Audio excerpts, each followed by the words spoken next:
YouTube, what is going on? Theo Bean here. Today we are going to be talking about Honkai Star Rail. And today we're going to be specifically going over the question, is this game for you? So for those of you that are familiar, Honkai Star Rail is another game by Hoyoverse, which are the makers of Genshin Impact. We now have a turn-based RPG from them. So this game has been out for today's day 7, so pretty much a week now. And I've been playing it pretty much every single day. I really have been actually enjoying this game.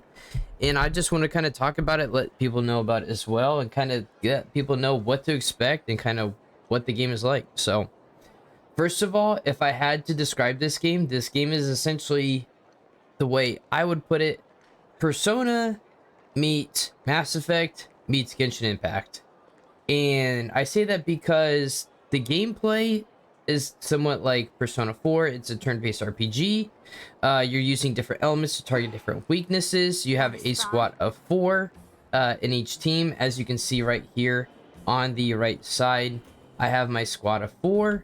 And then Mass Effect, because it is kind of the sci-fi space setting, something about the game gives me Mass Effect vibes.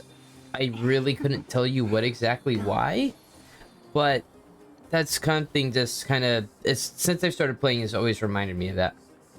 And finally, of course, Genshin Impact, because like I said earlier, this is from hoyoverse or mihoyo, and a lot of the resources and the way leveling up your characters, some of the dynamics, or I should say the mechanics of the game, are pretty much copy and pasted from Genshin. Especially when you're talking the resources, pretty much everything is the same. Everything's just been kind of copied, translated over to just different names, different icons, things like that. So first of all, I am still going through the game. In regards to the story, I've actually really enjoyed it. As somebody who's played through Genshin and is pretty much caught up to where the game is right now, Genshin, of course, is not my favorite, especially when it comes to the story, the characters, blah, blah, blah. This is kind of my opinion. I think the main story is really good. The issue with Genshin is that it's really, really dragged out. The side stories aren't really my favorite. I could really care less for those personally. And so far, right, with a game like Star Rail, the story's actually been really good. I think it has a good job starting. I'm just now getting to the equivalent of Leeway, where I'm kind of starting this next area that we are exploring as well. We're just kind of starting to see what's going on here. The general synopsis of the story is pretty much that your main character here is a weapon of mass destruction, apparently. You kind of start off and you have a bomb essentially placed in you, almost. It's not necessarily a bomb, but it's essentially a nuke, nearly. It's a weapon of mass destruction, extremely powerful, and you're kind of going around looking for them. Why that was done, I don't really know. Don't really know that yet, but we're kind of going through and we're searching for these things called the Stellarons. Those are the super dangerous weapon, the thing that we have inside of us.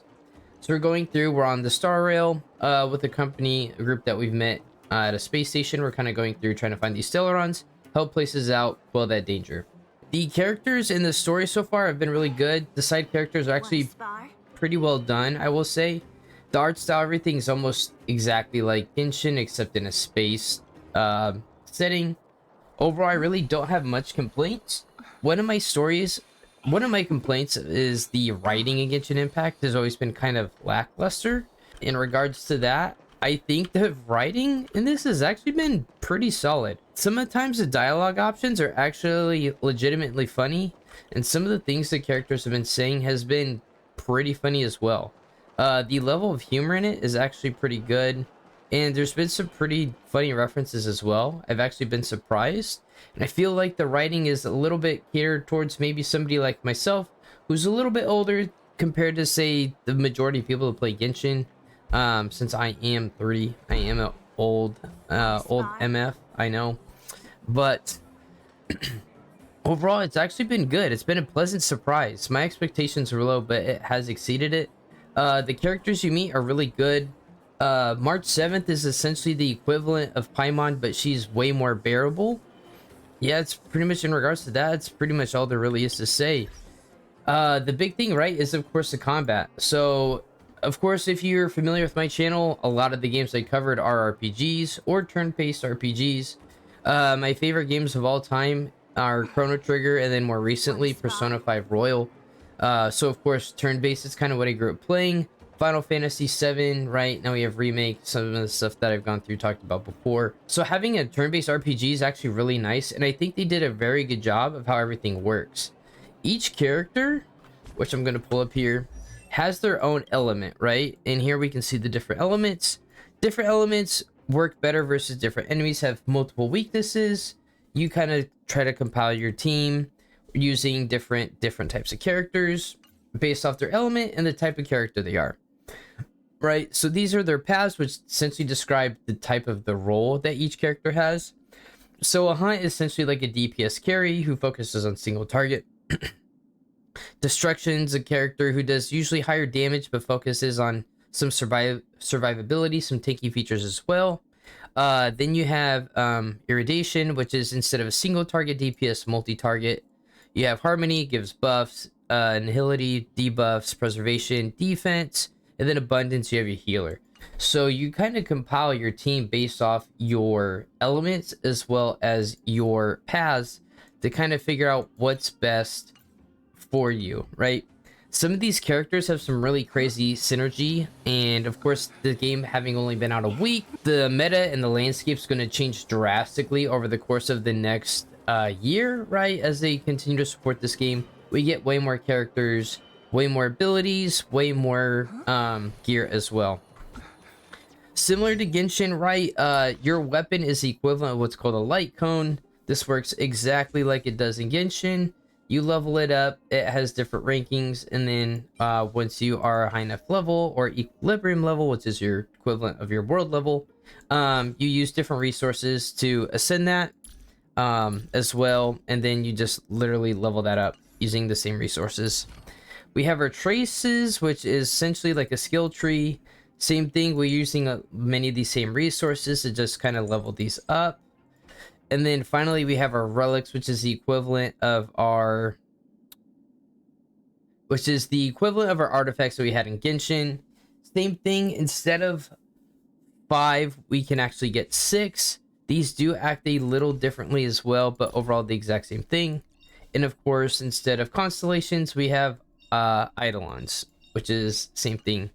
Instead of C1 through 6, we have E1 through 6. So that's all pretty much, like I said, copy pasted. Of course, there's without I can't go on without mentioning that of course this game is a gacha. If you're not familiar, gachas are usually mobile games, and now kind of moving into the kind of PC realm, where you can spend money in order to kind of win, right? Pay to win. Just to put it in layman's terms, right? As you're going through, you can use your own money in order to buy different things, right? So for instance, if I open up the store, you can pay to buy these resources, to buy this this jade here, the starlight jade. So if I click here, right, and these jade is the equivalent of our primo. The jade is the equivalent of our primo gems, which you can use essentially to buy wishes, which you can use on the banners. And coming back here, oops, wrong thing. Coming back to the banners, you know, you can essentially pay for light cones, or you can pay for limited time characters. And of course, there's always going to be the standard banner, which has characters which will always be available. You can essentially just save as you slowly start to acquire these, which are given you through game. And then normally, right, your limited time banner is normally what you're saving up to use your primos, or in this case, Stellar Jade on, and then kind of going in to get a character when they are available, right? And of course, so just to put it in relative terms as well. So here you can just spend actual money in order to get these shards. These are called Oneric shards, which you then convert directly over to jade. So the equivalent of 1 shard is the equivalent of 1 jade. And as you can see, your first time purchase, they literally just dupe however many you get. So Of course, right, many people are free to play, and then you have other people who will, aka spending a bunch of money to get a bunch of stuff, right? With a game like this, as well as Genshin, you know, I have spent money on it. I've spent equivalent of $15 on this so far, which isn't much. For anybody that does play this game, I always just tell them, you know, always just spend within your means. Going free to play is completely fine. But you know what's not fine is putting yourself in a poor financial situation just from spending too much money on a game, which ultimately I will tell you, the money you spend really doesn't make that much of a difference in the long run, especially you're talking a couple $100 compared to spending nothing at all. Especially right as you will eventually get to the end game later on. um it just takes time, so don't rush it, and you know, just always spend within your means. So but overall, you know, I really have been enjoying this game. I'm really looking forward to what the future holds. I will be doing a review later on to just kind of talk about my overall impressions of the game as I continue to get through. I still got a bit of story to go through here. You can see the quests here as well that I've gone through. Yeah, you do get a ton of resources, I will say, from playing it. Some resources are pretty scarce, but other ones are a lot easier to come by. I'm surprised how lenient it is compared to Genshin. Some things are a lot easier to get, such as coming back here.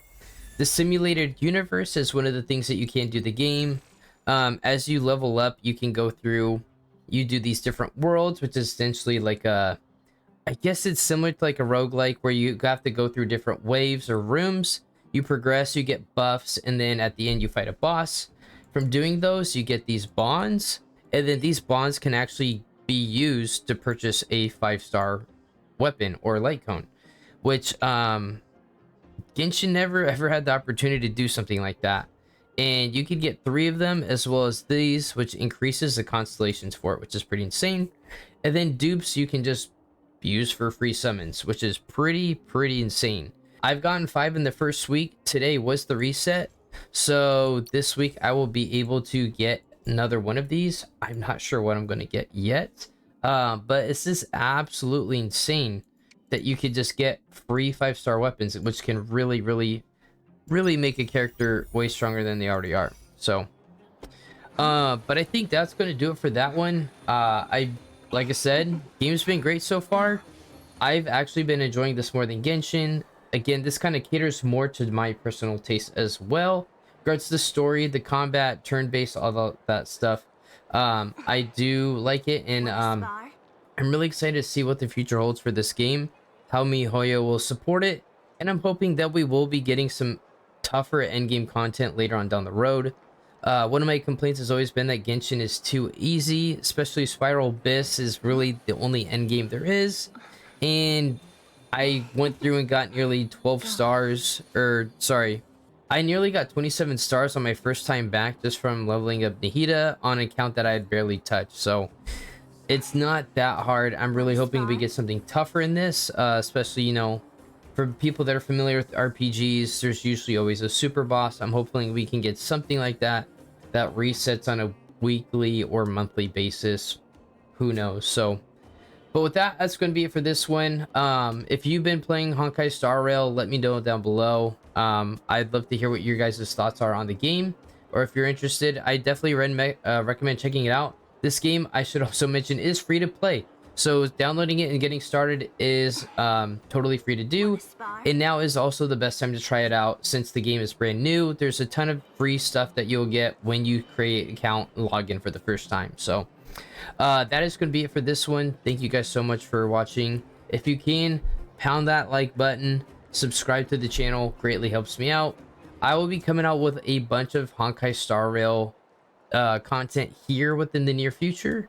I will also be playing this quite a bit right up until the release of Tears. That's not to say it'll stop when Tears comes out, but I'll pretty much be playing this exclusively until Tears comes out here in just under 2 weeks now. So that's going to be it for this one. I hope to see you guys in the next video. Until then, peace and deuces. See ya.